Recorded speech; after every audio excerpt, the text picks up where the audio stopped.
What's up everybody, Commander Sanctum here, and today we have a brand new deck tech using Perfect Morcant.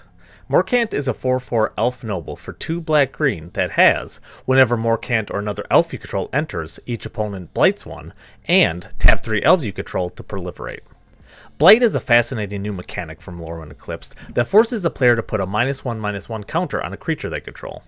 Not only does Morcant force each opponent to do this on trigger, she also triggers off any elf that enters, whether they be normal, casted cards, or even tokens. Needless to say, this is a very powerful mechanic, and one that can be easily exploited by using one of the most prolific creature types in all of Magic. For this deck tech, we'll be doing just that, making, effectively, an elf ball deck to get Morcant's ability to trigger as much as possible, while also giving us fodder to use her Proliferate ability to completely annihilate all of our opponent's creatures. With that, let's get into the card highlights. To make Morcant work, we'll need elves, and a lot of them. Thankfully, there are an abundance of elf creatures that we have access to play. Starting out with some legendary options, we have Lathril, Blade of the Elves, the quintessential Golgari elf ball commander, at least before Morcant came along. Not only does Lathril create more elves for us in the form of tokens, she lets you tap down your elves to do massive life drain from all your opponents, ending the game much quicker than it normally may. Since a lot of elves act as mana generators with tap abilities, Dionys Elvish Archdruid lets us take advantage of this by not only untapping them whenever they get tapped, but also putting a +1/+1 counter onto them, making them more effective in combat. Not only this, but the ability also helps out non-mana generating elves in combat, giving them a form of pseudo-vigilance plus the counter whenever they attack. Tyvar the Bellicose also has a similar ability for mana generating elves, giving them +1/+1 counters equal to the amount of mana they generate, while also giving all attacking elves you control Death Touch, making for another great combat-focused elf card. For some elves that make opponents lose life in specific situations, we have Shaman of the Pack, which makes an opponent lose life equal to the number of elves you control when it enters, and Poison Tip Archer, an elf that drains each opponent for life whenever a creature dies. Both of these can go a long way towards dealing your opponent some massive damage, so they shouldn't be discounted. Skemfar Shadowsage is similar to Shaman of the Pack, though makes each opponent lose life, not just one, and even lets you gain life equal to the number of elves you control, if you so desire. This is a perfect situational card that can either end a game, or get you back into one if you happen to be on death's door.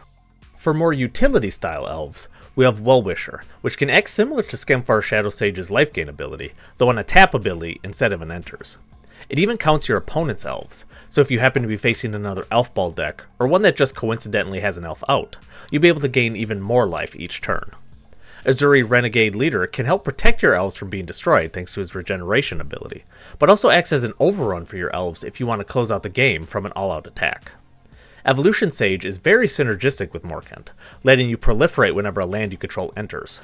Since Morcant's Blight ability puts -1/-1 counters onto creatures, you'll be able to kill them off much quicker by proliferating those counters over and over, as opposed to having to rely just on having elves enter instead.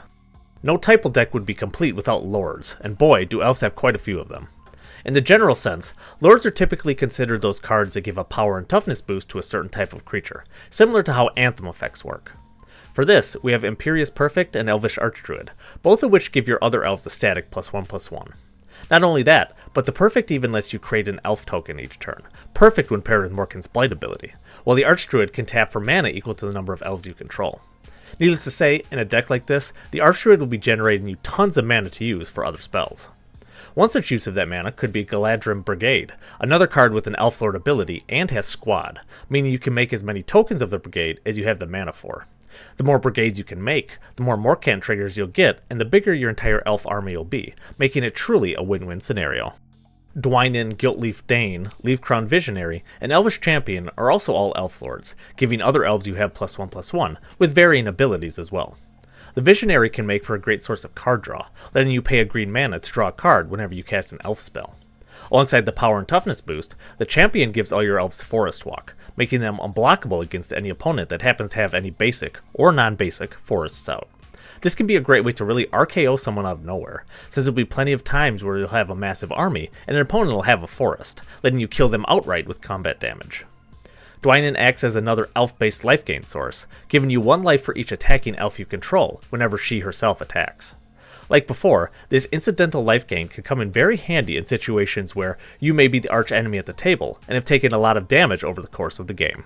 Since we want to maximize the number of elves we have enter for Morcant's ability, what better way than with spells that make a bunch of elf tokens all at once? For this, we have Elvish Promenade and Elvish Ambush, two cards that are exactly the same other than the Ambush being an instant and the Promenade being a sorcery. Regardless, both effectively give you double the amount of elves you already have, making for a great way to trigger Morcant a bunch of times, while also doubling the size of your overall elven army. Lissalana Huntmaster generates tokens at a slower but more consistent rate, getting you an elf token whenever you cast an elf spell.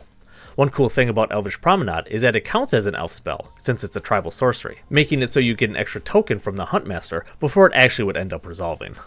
It wouldn't be a complete elf deck without some mana dorks, and needless to say, there are quite a few to choose from. Llanowar Elves, Fyndhorn Elves, and Elvish Mystic are three examples of the same exact card. All elf druids that cost a single mana, have power and toughness 1/1, and can tap to generate a single green mana. These actually benefit us in more ways than one. Not only are they great sources of mana ramp in the early game, but they also don't drop off in value later on like they do in other decks, since they could still be used to trigger Morcant's Blight ability, or even be used for her Proliferate ability as well. Priest of Titania is another elf mana dork that generates a green mana for each elf on the battlefield, similar to the Elvish Archdruid seen before. Marwyn the Nurturer is both a great source of mana generation and an effective attacker, since the more elves you have enter, the bigger she gets, and the more mana she ends up generating. And hey, Morcant's Proliferate ability even helps Marwyn out, since you can proliferate the +1/+1 counters on her to make her end up generating more mana, making it a truly synergistic card for the deck. We have a number of nice card draw options for a deck like this, some of them even being elves that synergize with Morcant. Beast Whisperer is a great card draw source for any creature-heavy deck, and the fact that it's also an elf makes it a perfect option for a deck like this. Generous Patron is also an elf and one that synergizes well with Morcant, albeit not perfectly. Unfortunately, the wording of Blight makes it so that that player puts the -1/-1 counter on their creature, not you. So while Morcant's Blight ability won't trigger Generous Patron, her Proliferate ability will, netting you a card for each creature you don't control that you proliferate onto. Heck, you could even use the Patron's support ability on your opponent's creatures that have been blighted, effectively removing a -1/-1 counter from each, but also netting you 2 cards in the process. Pact of the Serpent is another one of those great cards in Typal decks, letting you draw cards and lose life equal to the number of elves you control. While the life may be substantial in some cases, the fact that we have plenty of sources of life gain, and that cards are king in Magic, make it a negligible downside. For some synergistic removal options, we have Crumbling Ashes, which will be a great way to get rid of a large blighted creature, making it so you don't have to worry about your opponents continually putting the blight counters onto that same creature and not other, potentially more powerful ones. Windswift Slice is a great way to get a few extra elf tokens, and therefore a few more Morcant triggers, while simultaneously killing off an opponent's creature. The fact that blight counters make creatures smaller, and thus easier to deal excess damage to, makes this card really a win-win with Morcant. One of the banes of any Typal-based deck is mass removal. Since we're so focused on creatures, and amassing a large amount at that, a single board wipe can potentially completely ruin us. To help mitigate this, we can use mass reanimation effects.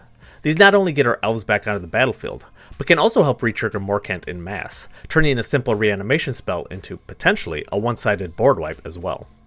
For this we have Living Death and Patriarch's Bidding, both spells that will also help your opponents get their creatures back, but hopefully not in as effective as a way as your deck will. There's also Rise of the Dark Realms, the popular reanimation spell that instead gives you all your opponent's dead creatures, as well as your own. Suffice it to say, but this card will be extra helpful if you happen to be facing another Elf Ball style deck, or any deck that just happens to have a number of elves in it, since they can be used against your opponents alongside Morcant's Blight and Proliferate abilities. Finally, there are a number of good utility cards that work with the deck's overall themes. Starting out, we have a number that work with Morcant's Blight ability, giving some sort of advantage when dealing with -1/-1 counters. Flourishing Defenses is, by far, going to be the best one, since it creates an elf token whenever a -1/-1 counter is placed on a creature. Suffice it to say, but this essentially goes infinite with Morcant, or so long as your opponents have any creatures at least. Being a 2-card combo that doesn't immediately end the game, but instead severely limits your opponent's ability to play creatures, may rub some people the wrong way, so use your best judgment on whether or not you want this card in the deck.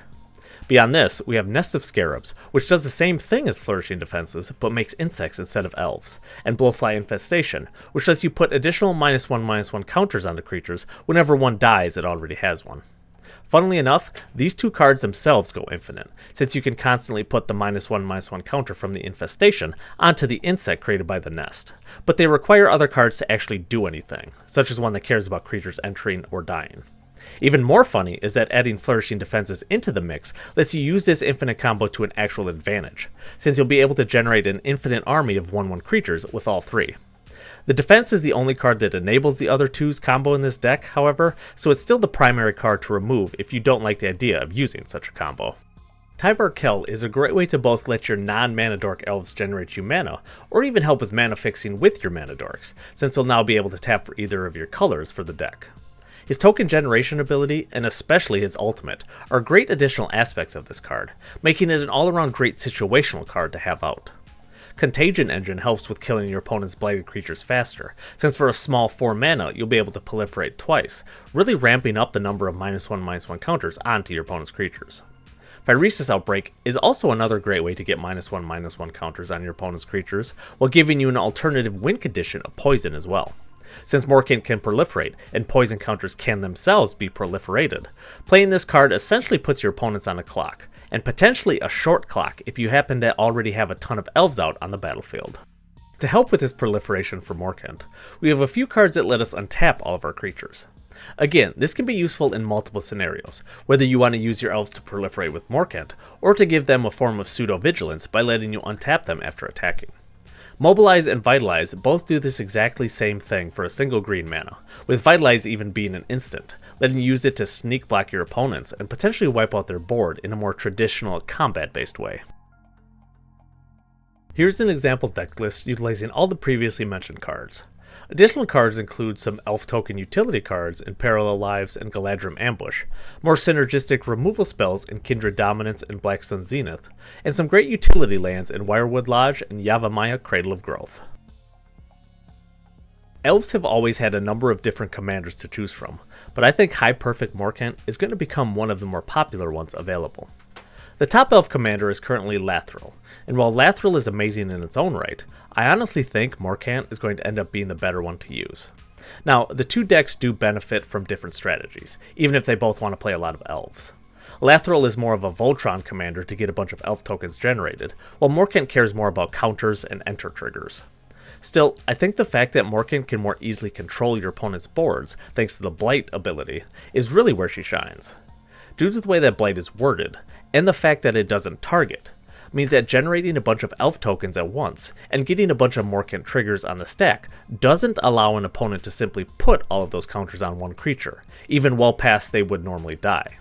Due to the lack of targeting, the creature that gets the -1/-1 counter is chosen upon resolution of the ability, not when put on the stack, meaning that only a creature that still exists can get the counter put on it for each Blight. This makes it so that getting a bunch of elves out at once can really annihilate all of your opponent's creatures while keeping yours intact, allowing you to easily swing in and do massive damage. I personally think that control aspect of Morcant is what puts her an edge above Lathril. Again though, that's just my opinion, and I'd love to hear what you all have to think. Do you believe that Morcant might finally knock Lathril off the pedestal of best elf commander? Let me know in the comments below. I hope you enjoyed watching this deck tech on High Perfect Morcant. The full deck list outlined in this video can be found at the Architect link at the top of the description. If you enjoyed this video, please remember to drop a like and comment, as well as subscribe to the channel for more Magic content. Thank you all for watching, and I'll see you in the next one.